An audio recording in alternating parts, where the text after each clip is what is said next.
Medco is a nationwide pharmacy benefits manager. We manage prescription benefit plans for about 60 million people. We'll do over 50 billion in revenues this year, and we cover people in every area of the country, individuals, employers, and health plans. We've also started to work abroad, and we will also run about over 100 million prescriptions through our automated mail dispensing facilities, our specialist pharmacies around the country.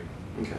And what's your role within that? I'm the president for new markets, which means in the area of prescription benefits, I manage and create and work on anything that's a new market, a new technology, a new area where we believe we can have an impact on improving health outcomes and reducing costs for our clients.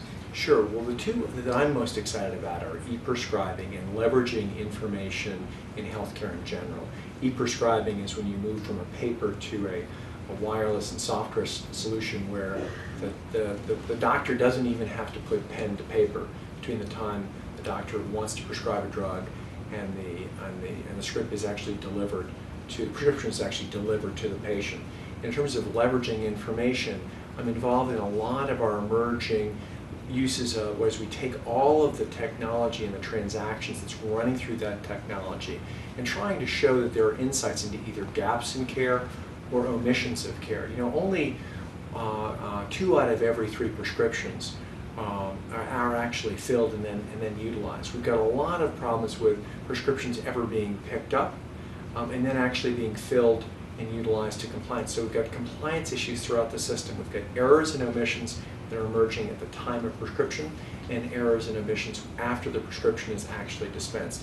Those sound small, but they're actually hugely impactful. You know, the Institute of Medicine estimates that over 90,000 people a year die from prescription drug errors, and 1.5 million people are injured.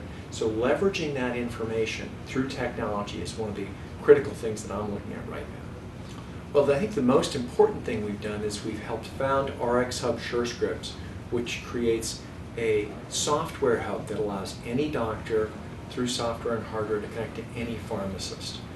And that providing that portal, if you will, that ties payer to pharmacist was absolutely critical, and we led the establishment of that and have been fortunate to be able to bring in all of the payers and all of the pharmacists. We cover 270 million payer lives and information, and we connect to over 40,000 pharmacists throughout the country. The other thing we've done that I'm very proud of is we've coordinated with the 3 autos and all of the health plans in the Detroit area, something called what we call the Southeast Michigan Initiative, where we've created programs and incentives and then training and support to take one small microcosm of American healthcare and show that doctors and hospitals can work together to move to e-prescribing to show the impact of moving from paper to software.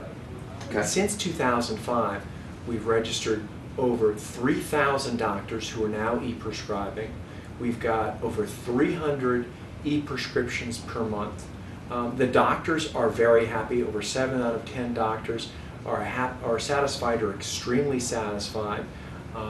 4 out of every 10 doctors exclusively prescribe electronically. We've seen health plans, I think HAP is one of the local plans, is saving $4 million a year because of the transition from brand to generics. GM has also increased its generic dispensing rate, and for every point or that a percentage change from brand to generic, $20 million of cost is reduced for GM, and GM spends over $1.5 billion a year in healthcare costs. The doctors are happy, the hospitals and health plans are saving money, and the employers are saving money, but most importantly, it's also saving lives and improving health outcomes. In the last year, out of 3.3 million prescriptions, there were 1 million alerts on potential adverse drug interaction. Those alerts happen instantaneously to the doctor, and of those, there were 423,000 changes in prescription at the time the prescription was actually written. That's 423,000 decisions where a doctor could leverage technology to improve the care of those 423,000 events with patients in front of them. So beyond technology, beyond cost savings, it's improving the quality of medicine that those doctors are practicing and the quality of medicine that those patients are receiving. Broadband's absolutely critical. Without the ability to leverage local broadband technology, we can't pull in all of the doctors that need to be pulled in. You know, the vast majority, or a very large number of doctors still prescribe in small physician settings, less than 5 doctors per practice or per setting.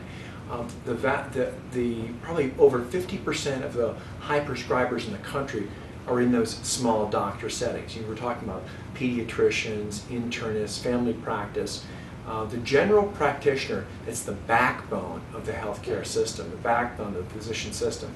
Those doctors rely on broadband to provide access to the remote technology that allows them to get decision support while they're in practice. It's the only way they can actually leverage technology to improve health outcomes. You know, doctors are working extremely hard.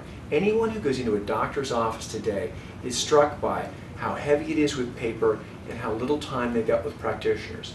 By leveraging broadband and the software, like doctors are doing in e-prescribing, it allows doctors to practice better medicine. It's absolutely critical.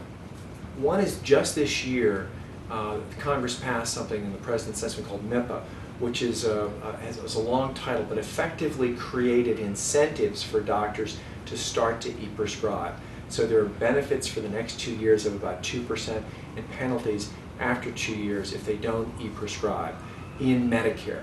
But what we need today, and what we're working towards right now, are either direct dollars or tax credits to help doctors and hospitals and pharmacists get the support they need, that one-time support to transition to technology solutions that will allow them to access the decision support tools they need to practice better medicine. At a time when we're talking about $750 billion of stimulus, it's time for us to take some of that money, which the President-elect has already talked about using for health information technology, to build that backbone that the doctors and the hospitals need to access tools like e-prescribing.